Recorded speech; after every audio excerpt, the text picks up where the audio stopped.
Olá, graça e paz. Esse é o programa Texto e Contexto, um programa da TV Viva Promessa, onde nós conversamos sobre temas de natureza doutrinária e teológica. Eu sou o pastor Eleilton e é uma alegria ter você por aqui.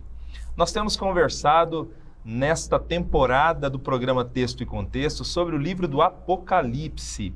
Já estudamos aqui sobre os 3 primeiros capítulos desse livro.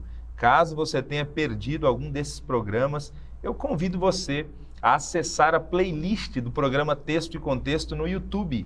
Lá você vai encontrar todos esses programas sobre o livro do Apocalipse. Hoje nós daremos continuidade a essa temporada e vamos mergulhar, estudar o capítulo 4 do livro do Apocalipse, que apresenta a visão do trono de Deus. Mas antes de entrarmos nesse tema, eu queria convidar você a compartilhar o link desse programa. Compartilhe o link com seus amigos, com seus familiares, nos grupos de WhatsApp da sua igreja local, para que mais gente também tenha acesso e seja abençoada por meio do programa Texto e Contexto. Bom, nós temos a alegria de ter conosco no programa de hoje os pastores Mateus e Wellington. Sejam muito bem-vindos novamente ao programa Texto e Contexto. Amém. Obrigado, pastor Eleilton. Wellington, é um prazer, uma bênção, né, estar aqui com vocês. O Wellington é um grande amigo, né, companheiro aí de ministério já de algum tempo, desde o seminário, né, Wellington? Isso. E pela graça de Deus, a gente está aqui junto, para mim é uma bênção. Eu espero que a gente cresça, né, nessa oportunidade que a gente tem de falar sobre o livro e que a nossa esperança cresça, né, diante dos símbolos, diante das imagens que a gente vai refletir aqui. Amém. Pai do Senhor, pastor Eleilton, pastor Mateus, estamos juntos aqui em mais um programa, pela graça de Deus, continuando aí desvendar esses mistérios do Apocalipse. Amém, amém. Bom, hoje nós vamos iniciar uma nova sessão do livro do Apocalipse. Nós fechamos no programa da última semana a sessão sobre as 7 igrejas, os capítulos 1 até o capítulo 3, né? Do capítulo 1 ao 3, a sessão das 7 igrejas. E hoje nós vamos iniciar a sessão, que é a sessão dos 7 selos, né? Que vai aí do capítulo 4 até o capítulo 8, versículo 1. Né? Toda essa sessão é conhecida como 7 selos. E aí eu queria lembrar aqueles que estão nos acompanhando, eu até acho que foi o pastor Wellington lá nos primeiros programas que ajudou a gente. No capítulo 1, naquela visão que João teve do Cristo glorificado, que Jesus disse para João, para ele escrever as coisas que ele viu, as do presente e as do futuro, as que aconteceriam depois das do presente, né? Na sessão passada, a gente estava analisando as coisas do presente, né? Que era o recado para as igrejas. Agora, no capítulo 4, o capítulo começa assim, ó, depois dessas coisas, vi uma porta aberta no céu, e a primeira voz que eu ouvira, voz como de trombeta, lá no capítulo 1, nessa visão do Cristo glorificado, falando comigo, disse, sobe aqui e eu te mostrarei as coisas que devem acontecer depois destas. Então, volta a marcação, né? Lá do capítulo 1, aqui é retomada essa ideia. Então, já falou das coisas do presente, agora vamos falar do futuro agora, as coisas que acontecerão depois destas. Mas antes dele entrar sobre qualquer visão futura, ele tem uma visão muito legal, que é a visão do trono aqui, para direcionar toda a interpretação, né? Para trazer segurança diante de toda a interpretação que virá. Então vamos lá, vamos falar sobre essa visão. Pastor Mateus, comenta para a gente o significado dessa visão, né? Por que é importante aqui nessa altura do Apocalipse uma visão do trono de Deus? E fala para a gente também um pouco sobre como Deus é apresentado, né, nesse trono. Sim, vamos ler, né? Depois do versículo 1, 2 e o 3, tem a descrição, né, da visão do trono. E aí João diz assim, olha, imediatamente, Apocalipse 4, versículo 2, imediatamente me vi tomado pelo Espírito e diante de mim estava um trono no céu e nele estava assentado alguém. Aí no versículo 3 ele diz quem é este, né? Aquele que estava sentado era de um aspecto semelhante a jaspe e sardônio, um arco-íris parecendo uma esmeralda, circuncidava o trono. Bom, eu acho que a imagem do trono ela é muito importante em Apocalipse, né? Especialmente aqui nesse contexto da igreja no presente, que está sofrendo, né? O contexto histórico aqui a gente sempre lembra, né? Que é o contexto de perseguição do Império Romano, né? Então, tem muita gente desesperada, né? Muita gente desesperada com relação ao futuro, o que vai ser da gente, o que vai acontecer com a gente. Então, uma das mensagens, ou talvez a mensagem principal de Apocalipse, é a esperança mesmo com relação ao futuro daqueles cristãos, né? Das igrejas do presente. E que também tem a ver com a gente, né? Porque nós também, se tem uma coisa que a igreja representa, né? Saindo ali do tema da igreja, que ela também representa uma mensagem para nós, igreja de todos os tempos, né? Apesar de serem igrejas históricas. Então, para nós, isso também é importante saber, né? Que mesmo diante das perseguições, mesmo diante das tribulações, existe um trono. E o trono na Bíblia é um símbolo de domínio, né? Um símbolo de poder, um símbolo de governo, de alguém que está, de fato, com o governo da história, né? As coisas que estão acontecendo de ruim, que podem nos afetar, na verdade, elas não estão fora de controle, né? Tem alguém guiando o seu povo, apesar das lutas, apesar das tribulações, né? Então, em João aqui, ele está vendo o trono de Deus, né? Tem um governante, tem um trono que está governando todas as coisas. E aí, esse governante é Deus, né? E aí ele descreve. Por que é Deus, né? De acordo com a própria descrição dele aqui, nessas pedras, né? Que provavelmente ele vai descrevê-las como símbolos, né? Não se tratam de pedras literais, né? Mas é importante a gente entender por que ele cita jaspe, sardônio, né? O próprio arco celeste aqui, né? Nessa versão que eu li está como um arco-íris, né? Mas a ideia aqui é que se trata do trono de Deus mesmo, né? Tem a ver com brilho, né? Com a resplandecente glória de Deus, né? Aquele que está no trono tem um resplendor, né? Não é qualquer pessoa que está no trono, mas é aquele que tem toda a glória. Então as pedras simbolizam essa glória, né? Esse resplendor da glória de Deus, o Senhor que está lá. Aí alguns vão sugerir, né? Fazer sugestões aqui com relação às cores, né? Das pedras, né? O jaspe, por exemplo, é uma pedra transparente, né? Então o jaspe vai talvez representar aqui o brilho mesmo, né? Desse resplendor de Deus, da glória de Deus. Como um cristal, né? O sardônio tem essa ideia da pedra avermelhada, né? E alguns vão olhar o arco-íris também, que é verde, como esmeralda, né? E vão mostrar isso, né? Primeiro que o jaspe seria a ideia da santidade, né? O sardônio, o próprio julgamento e talvez a redenção também. E esse arco verde da esmeralda aqui representando a misericórdia de Deus, né?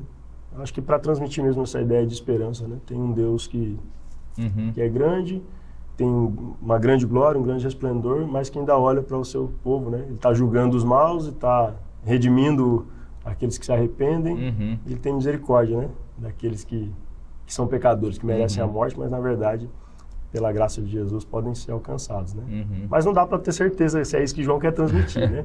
Eu acho que o que João quer transmitir é que tem um trono governando, mesmo em meio ao caos que a gente possa estar vivendo num mundo que tem vários governantes, né? Mas que são maus, né? Que são ímpios, mas tem um governo que é justo, está vendo tudo e nada vai ficar impune diante dele, né? Isso aí. Mas é interessante essas imagens, né? João, ele tem uma visão de Deus, aí ele tenta descrever Deus.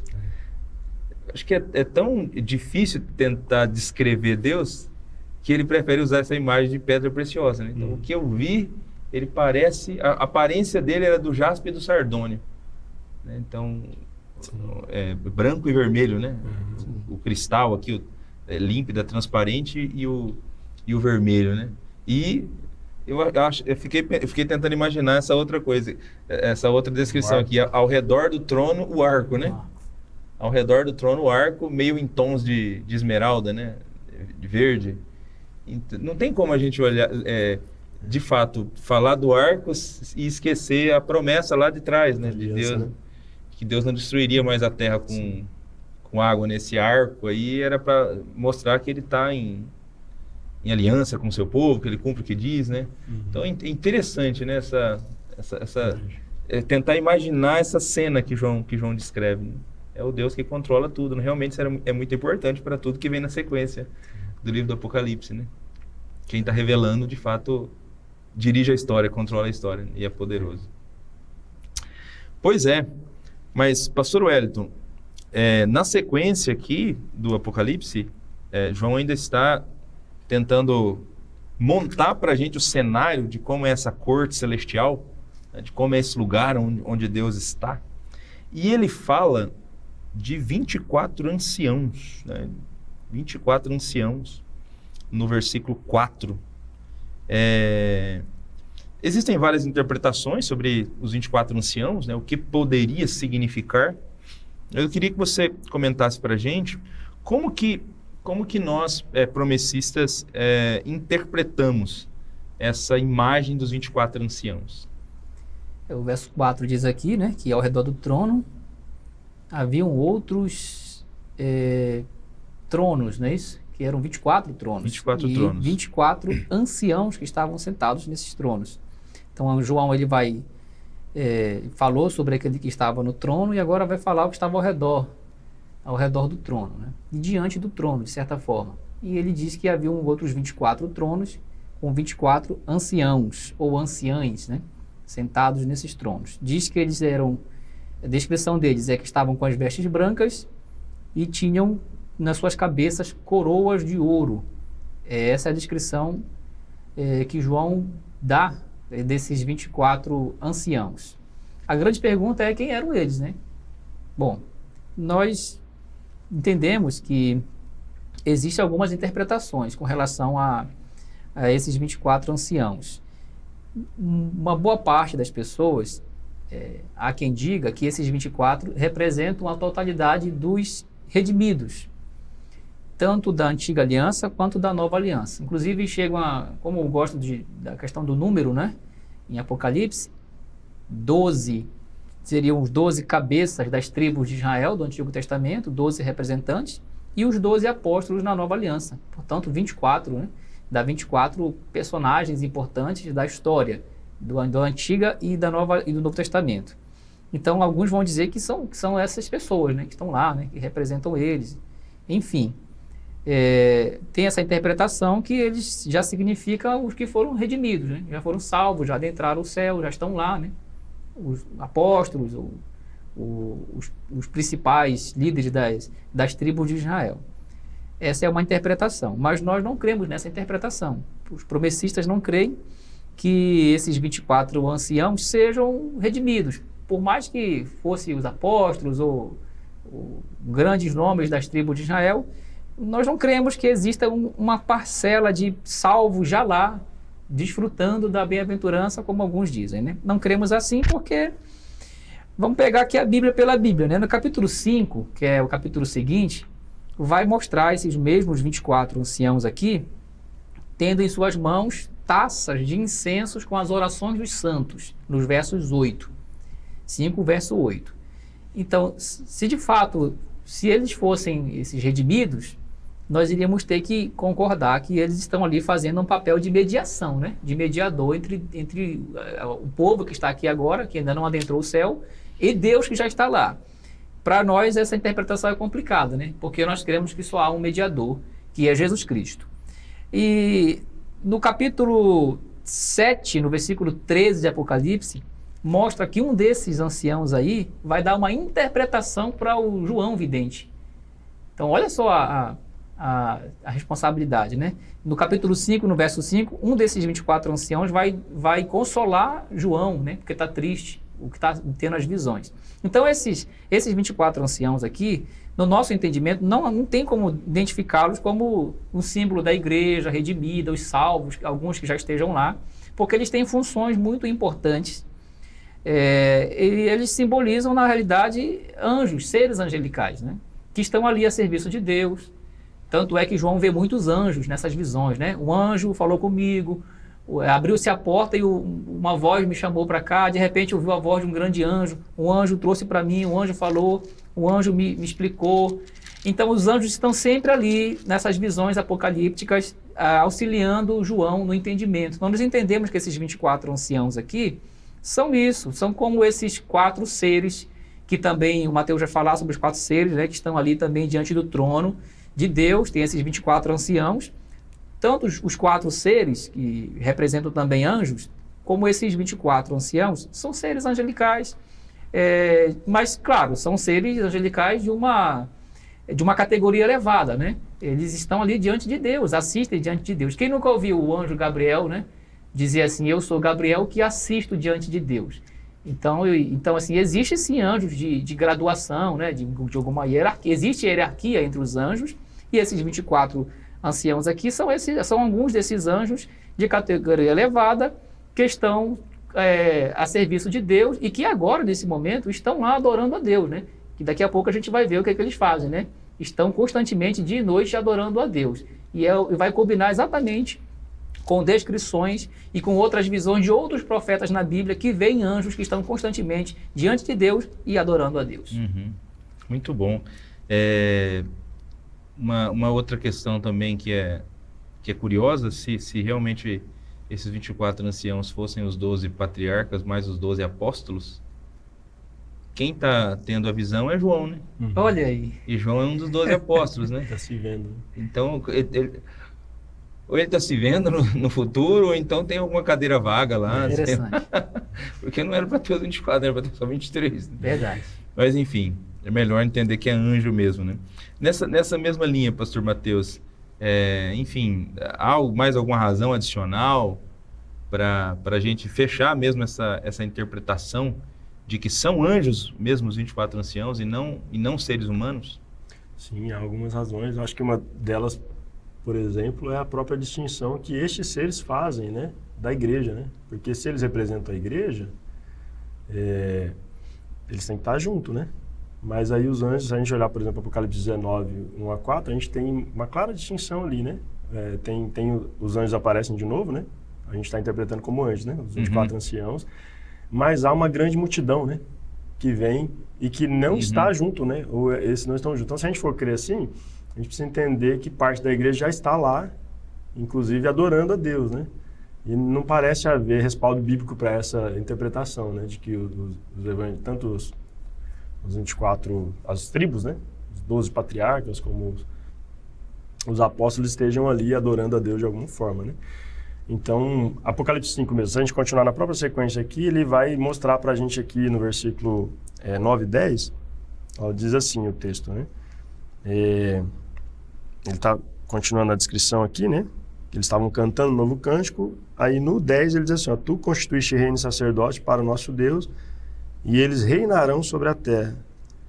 E aí o próprio verso 11 vai dizer assim, então olhei e ouvi a voz de muitos anjos, milhares de milhares, milhões de milhões e tal. E aí ele parece de novo mostrar, né? Bem como os 20, os seres viventes e os anciãos. Então eles estão junto aqui com os anjos, né? E essa multidão, esse povo salvo, ele está separado aqui. Então os 24 anciãos, eles não se incluem como comprados e redimidos, né? Não é o povo que foi redimido por Deus e que está diante do trono de Deus agora, né? E a razão é simples, né? Porque eles não são redimidos, mas estão cantando sobre os redimidos. Então, também é uma outra curiosidade, né? Eles estariam cantando sobre eles mesmos, né? Mas não é, eles estão cantando sobre a igreja, vendo, né, essa ação redentora de Cristo, redentora de Deus, e eles cantam não porque são redimidos, mas porque Deus redimiu os homens. E é curioso na Bíblia, né? Porque Pedro vai dizer que os anjos, especialmente sobre essa obra da redenção, né, e a proclamação, os anjos eles assistem, né? Para ver como esse processo acontece, né? O processo de proclamar a salvação, né? Então, eles não estão mesmo, né? Eles não têm necessidade de serem redimidos, porque são os anjos que não pecaram, né? Que estão lá no céu. E estão cantando sobre aqueles que foram alcançados, né? Então, essa distinção entre os 24 anciãos e os redimidos fica mais evidente, por exemplo, no capítulo 7, né? Na visão que João tem aqui em Apocalipse 7, versículos 9 ao 11, né? Queria olhar aqui com vocês, se você me permitir. Apocalipse 7, versículo 9 diz assim, olha, depois disso, olhei, diante de mim estava uma grande multidão que ninguém podia contar, de todas as nações, tribos, povos e línguas, em pé diante do trono do Cordeiro, com vestes brancas e segurando palmas. E clamavam em alta voz, a salvação pertence ao nosso Deus, que se assenta no trono e ao Cordeiro. Todos os anjos estavam em pé ao redor do trono, dos anciãos e dos 4 seres viventes. Eles se prostraram com o rosto em terra diante do trono e adoraram a Deus. Então é claro aqui para a gente que os 24 anciãos, eles não fazem parte dessa grande multidão dos redimidos, né, que aparece lá em Apocalipse também, mas eles pertencem a um outro grupo, como o Elton falou, né, parece que é uma categoria elevada mesmo de anjos, né? São anjos poderosos, anjos que estão ali nessa função, mas não são seres humanos, não são seres angelicais. Então isso fica muito claro. Então a nossa conclusão é que parece que a melhor interpretação é a que entende de fato esses seres como anjos, né? Como seres angelicais, e a gente não encontra problemas nela, né? Porque afinal de contas tem um comentarista bíblico, né, o Led, ele vai lembrar, ele vai dizer assim, olha, vestimentas brancas são trajes típicos de anjos, né? Todas as aparições de anjos, eles estão ali vestidos de brancos e tal, né? Então, Paulo vai se referir a certas divisões, como o Hélio falou também, né, hierárquicas, né? Então tem mesmo, né, categorias, a organização mesmo, né? Seres angelicais também são organizados, né? Também existe Deus tem planejamento em todas as esferas, né? Tanto as esferas celestiais como as terrenas, né? Ele quer organização, né? Não quer uma bagunça. Imagina, exigir uma organização da terra e no céu ser uma bagunça. Muito mais organizado é o céu onde o Senhor está, né? Então, esses anjos estão ali, né? Paulo chega a falar de anjos em termos de tronos, principados, potestades, né? São poderes sobre-humanos, né? Que possuem poderes sobre-humanos, né? No próprio... Bom, se a gente pegar um relato de toda a Bíblia, a gente vai ver essas aparições, né? O Antigo Testamento vai relatar também sobre o conselho, né? Dos seres celestiais. E Apocalipse também é claro, né? Então, existe, parece que tem um conselho de anjos, sim, que Deus tem ali e faz questão de ter com eles, né? A gente vai falar daqui a pouco de outras questões, né? Mas sempre tem imagens estranhas a nós, né? Mas imagens distintas de seres humanos, né? São atribuídas aos anjos, né? Então a gente deve entender, de fato, esses anciãos aqui como sendo anjos que estão ao redor do trono de Deus, rendendo glória a Deus, né? Pelo governo que Deus exerce ao longo da história, né? No mundo todo. E se tem hierarquia angelical e tem uma hierarquia chamada trono, apesar de a gente não saber muito bem que tipo de anjo está em cada hierarquia dessa, como funciona cada hierarquia dessa, né? Trono, dominações, principados, potestades. Mas só por uma leitura aqui de Apocalipse parece que os 24 anciãos devem ser da hierarquia tronos, né? Sim. Tem tronos, né? Sabe-se lá o que essa hierarquia faz, né? Mas deve ser dessa hierarquia, porque ao redor do trono, 24 tronos. E sobre cada trono, um ancião. Né? Então, deve ser dessa hierarquia. Mas, enfim, anjos, né? Anjos. Na sequência aqui, pastor Wellington, João continua fazendo a descrição do trono de Deus. E ele fala que do trono saem relâmpagos, vozes e trovões. E menciona aqui 7 lâmpadas de fogo, que são 7 Espíritos de Deus, e também menciona algo parecido como um mar de vidro claro como cristal. Comenta para a gente essas duas imagens aqui dos versículos 5 e 6. A questão das 7 lâmpadas e do mar de vidro como cristal. Ele vai dizer assim, do trono saíam relâmpagos e trovões e vozes, fazendo uma referência a aparição de Deus. Sempre que Deus aparece no Antigo Testamento, ele aparece por meio de relâmpagos, vozes e trovões, né? Os salmos de Davi, o Salmo 29 descreve a voz do Senhor, né? Como sendo o rugir das águas, ou dos trovões e dos relâmpagos, enfim.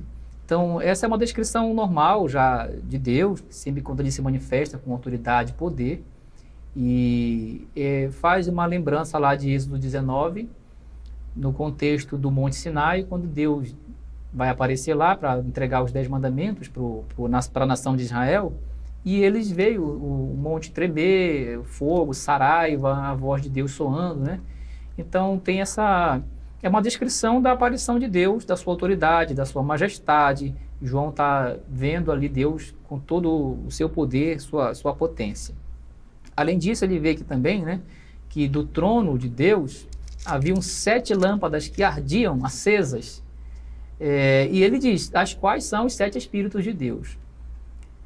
Só para deixar claro aqui que esses 7 Espíritos de Deus é uma referência ao único Espírito Santo, que é o Espírito Santo de Deus, né?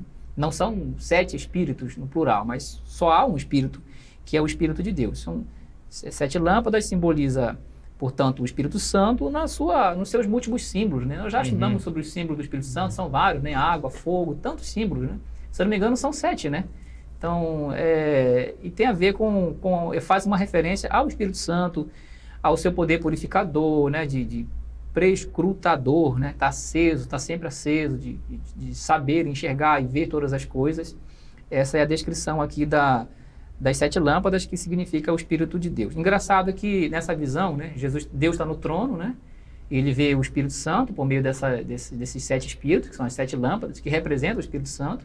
No capítulo 5, que será talvez no próximo programa, vai aparecer Jesus ali também, né? O Uhum. Cordeiro, né? Então a Trindade ali sempre juntos ali, né? No curso da história. Interessante. E na descrição do trono, né? Na descrição do trono, os três lá no trono, Três né? lá no trono. E finalmente vem aqui a questão do mar de vidro, no versos 6.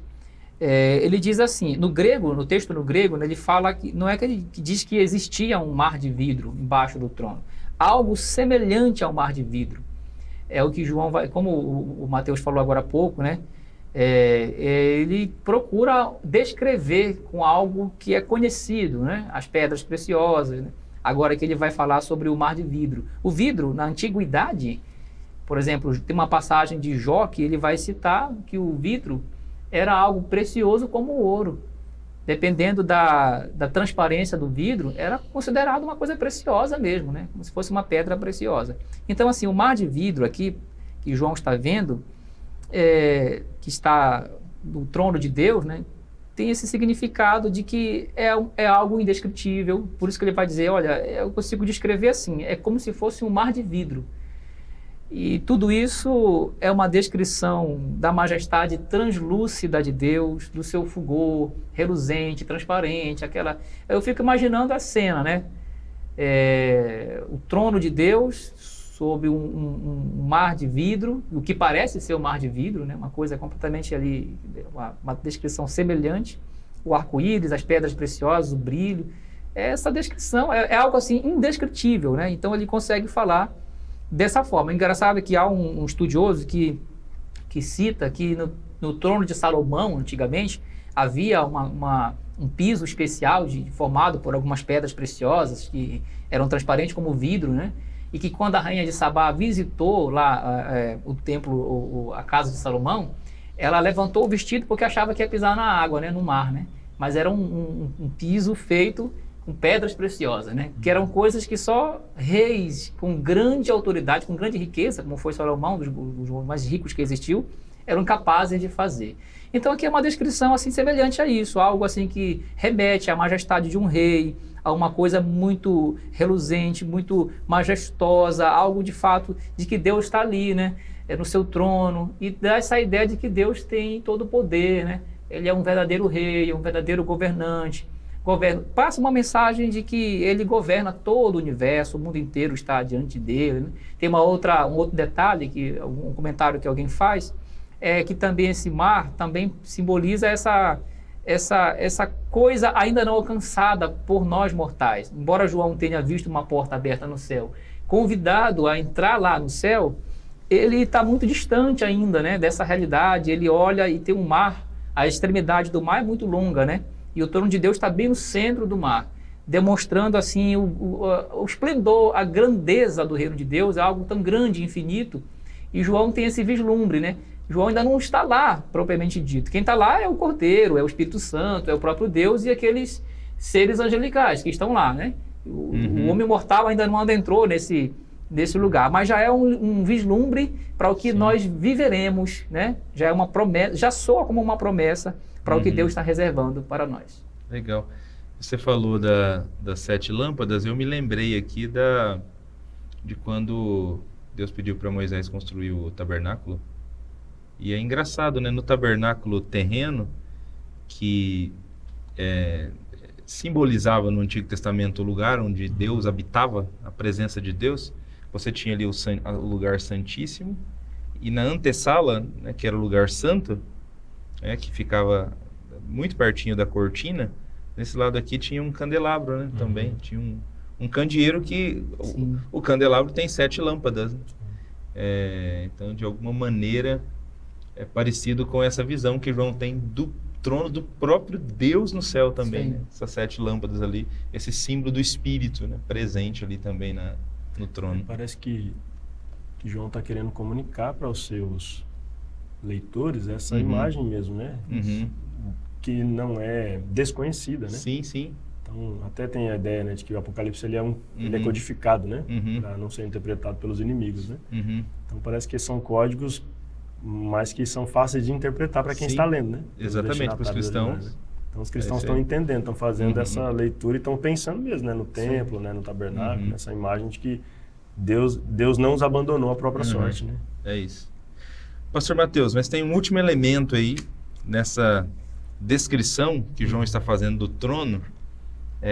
Ele também menciona a presença de 4 seres viventes aí. Então, como a gente interpreta esses 4 seres viventes que também estão aí ao redor do trono, junto com os 24 anciãos, junto com o próprio Espírito Santo e com o próprio Deus que já nos foi apresentado? No meio aqui, na segunda parte do versículo 6, né, ele vai mostrar que João ele não vê apenas os 24 anciãos, né? Mas diz o texto que no centro, ao redor do trono, havia 4 seres viventes cobertos de olhos, tanto na frente como atrás, né? Uhum. É bom lembrar, né, que essa visão de João, ela é tomada pelo Espírito Santo, né? Ele não está sozinho aqui, né? Porque diante daquilo que ele tenta desvendar para transmitir, né, ele fica... Tem até uma cena, né, que quando chega um anjo diante dele, ele fica tão abismado que ele se ajoelha, né? Para adorá-lo, né? Então é uma questão sobrenatural que está acontecendo com João, né? Porque eu já vi tanta gente tentando trazer significados para esses símbolos e aí o pessoal viaja demais, né? Então tentar entender que essa aqui é uma questão sobrenatural e, sobretudo, em Apocalipse é um símbolo mesmo, um simbolismo muito forte, né? Muito grande. Mas tenta imaginar, né? Esse ser aqui com olhos atrás e na frente, né? Segundo ele, aí ele vai continuar a leitura aqui, né? Ele vai dizer que o primeiro ser era semelhante a um leão, né? O segundo era semelhante a um touro, o terceiro tinha rosto de homem e o quarto era semelhante a uma águia, né? Que estava voando. Então, assim como o pessoal tenta interpretar, né? E associar historicamente ali os 24 anciãos aos apóstolos, às tribos de Israel, tem também uma interpretação, tentaram já, né? No passado, os pais da igreja mesmo, né? Orígenes e outros tentaram interpretar esses 4 seres viventes como os 4 evangelhos, né? Os 4 discípulos, ou os 4 evangelistas, né? Que relatam ali Mateus, Marcos, Lucas e João. Então, é uma imagem desses 4 que de alguma forma está ali representada. Mas parece que não tem um respaldo claro na Bíblia, né, sobre isso. Não tem clareza bíblica para a gente defender essa ideia, né? O pessoal vai em cima dos números mesmo. Não, se é 12, então é Israel, é os apóstolos. Então a soma dá os 2, né? E se são 4, o que a gente tem de 4 na Bíblia que está sequencial? São os evangelhos, né? E nem tem, né, essa ordem cronológica ali para fazer isso, né? Isso aqui a gente sabe que é uma questão de redação mesmo, né, para a Bíblia estar com a gente. Então não tem mesmo essa evidência, né? Parece que fica impossível a gente trazer essa luz aqui, essa compreensão dessa forma, né? Mas aí, quando a gente vai olhar para a própria Bíblia, fica também impossível de não fazer comparações, né? No Antigo e Novo Testamento, né? A Bíblia vai sempre fazendo isso, né? E aí tem uma descrição, por exemplo, dos serafins que aparece em Isaías 6, né? Os querubins lá de Ezequiel, capítulo 1 e o capítulo 10, né? No Antigo Testamento, a gente tem essas descrições que, para a gente, humanamente falando, são visões horrendas, né? Horripilantes, são seres, tentaram, né? Fazer essa imagem na inteligência artificial e é um ser horrível, né? Assim, quando você fica com medo, né? Mas eu acho que a ideia aqui é trazer o princípio do que representa mesmo, né? Qual é a ideia? O que João tem em mente? O que a Bíblia, né? O que o próprio Deus quer transmitir para a gente com essa elevada categoria aqui, né? Sendo serafins ou querubins, né? Mas qual que é a associação desses seres aqui? Especialmente com esses símbolos aqui, que ele fala que parece leão, um boi, um homem e uma águia, né? Então parece que João, simbolicamente, está falando aqui de alguns aspectos como força, serviço, inteligência, rapidez, né? São aspectos que são, de fato, desses seres, né? Tanto os animais como o ser humano aqui, né? Então, a força, ela pode ser atribuída aqui ao leão, né? O leão é forte, né? Quando você olha no reino animal, é o ser mais forte, talvez, ali dentro da selva, né? A gente tem o boi, né? Que é um animal que está sempre a serviço, né? Está sempre sendo utilizado ali no serviço. E aí a gente tem uma imagem do homem, né, que é considerado, de fato, né, o homem tem sabedoria para construir e destruir muitas coisas, né? Então, é bem provável que ele está falando que esses seres são inteligentes como os homens, e a águia, né, que são velozes, né? Talvez uma velocidade aí que, humanamente falando, não pode ser medida, né? Então, são seres poderosos. Eu acho que essa é a imagem que ele quer transmitir, né? Se a gente pensar nessa ideia de categoria elevada, eles estão acima mesmo, né? Comparando aos outros anjos, né? Então, João está dizendo de maneira simbólica isso, né? que esses Ok. seres são poderosos e estão aí a serviço do trono de Deus também. Estão no centro, né? Estão no centro do trono ali, adorando a Deus, servindo ao Senhor, mas estão ali, quem sabe, aguardando ordens de Deus para cumprir o propósito, o desígnio de Deus, né? Uhum. Apocalipse destaca essa grandiosidade aqui, né? De Deus com esses olhos, né? Eles estão vendo, né? Então, parece ter uma corte, né? Uhum. Celestial, que, na verdade, não é para a gente ficar admirado com esses seres, né? Eu acho que se esses seres são poderosos, imagina quem está no trono, né? Uhum. Então, se eles são, de alguma forma, escoltados, né? Por essa corte, eu acho que o que se ressalta aqui muito mais é o poder de Deus. Então, ele está dizendo assim, Sim. olha, o Deus que está no controle da história tem anjos poderosos. Uhum. Olha só a força deles. Então, se o governo é veloz, se o governo é forte, se o governo é inteligente, se o governo tem todas essas características, os anjos de Deus têm. Imagina o Deus que está controlando, né? Então, não precisa ter medo, né? A gente pode ficar tranquilo com relação àquilo que a gente tem enfrentado, porque a gente tem anjos poderosos que estão a serviço de Deus, inclusive para proteger o seu povo, né? Uhum. Bom, então os 24 anciãos são seres angelicais, anjos, né, de alguma categoria elevada, assim como os 4 seres viventes também, anjos de outra categoria. Talvez, né, como o pastor Mateus sugeriu aqui, serafins ou querubins, né? Parece aqui. Parece, pela descrição aqui, nós temos descrição que o Antigo Testamento faz dos querubins e dos serafins, né? Bom, em Isaías, quem está diante do trono cantando são os serafins, né? Então, Sim. Tá claro, né? pode ser que seja realmente, né, querubins ou serafins, mas anjos de categoria elevada, né? São descritos de um modo não muito usual, né? Ninguém quando para imaginar anjo assim, imagina alguém cheio de olho para todo lado, né? E não são comuns, né? Você não vai ver os anjos que aparecem com essa Uhum. descrição comumente, né? Sim, não tem. Talvez, pode ser também o que você comentou bem no final da sua fala, né? Que esse monte de olho deles aí seja, na verdade, para comunicar alguma coisa sobre o que eles estão fazendo, né? Que, de repente, literalmente, eles não são seres que só têm olho, né? Em cima, embaixo da asa, para todo lado com Então, olho, né? eu tenho dificuldade de interpretar literalmente Uhum. essa imagem, né? E parece que tem uma representação mesmo, né? Uhum. Especialmente no contexto aqui de Apocalipse, Sim, né? sim. E os profetas têm algumas mensagens apocalípticas também, Uhum. né? Então, por isso faz muito, para mim faz muito Uhum. sentido trazer isso muito mais como representação, né? Aqui na descrição, eu comentei há pouco ali do tabernáculo, né? Quando Deus pede para Moisés construir o tabernáculo, aqui nessa representação onde Deus habitava no tabernáculo e no templo, aqui a gente tem também Tem os querubins, os né? querubins, né? E aí Deus pediu para colocar os Mas- querubins Tem uma imagem deles ali, no né? Santíssimo, né? Uhum. No Santíssimo, lá no lugar onde era o lugar onde Deus habitava mesmo, Olha que o aí. sumo sacerdote só podia entrar uma vez por ano. Então ali tinha dois querubins, né? Então pode ser mesmo essa aproximação de querubim e serafim com o trono, é uma boa indicação para identificar os 4 seres viventes. Bom, mas caminhando para o final, pastor Wellington, a conclusão aqui desse capítulo é uma conclusão onde Deus é adorado, né? Nós temos esses seres que são apresentados adorando a Deus. Fala um pouco para a gente sobre esse final aqui, sobre os últimos versículos, esse louvor, essa celebração ao Senhor que é feita pelos 24 anciãos e os 4 seres viventes. O texto diz que eles não cansavam nem de dia nem de noite de dizer: Santo, Santo, Santo é o Senhor Deus Todo-Poderoso, que era, o que é e que há de vir. A gente lembra logo de algumas músicas, né, que a gente tem cantado ultimamente, Uhum. né, com esses temas. São geralmente as músicas mais tocantes, essas Uhum. que trazem a letra bíblica, né, no seu Uhum. conteúdo, né?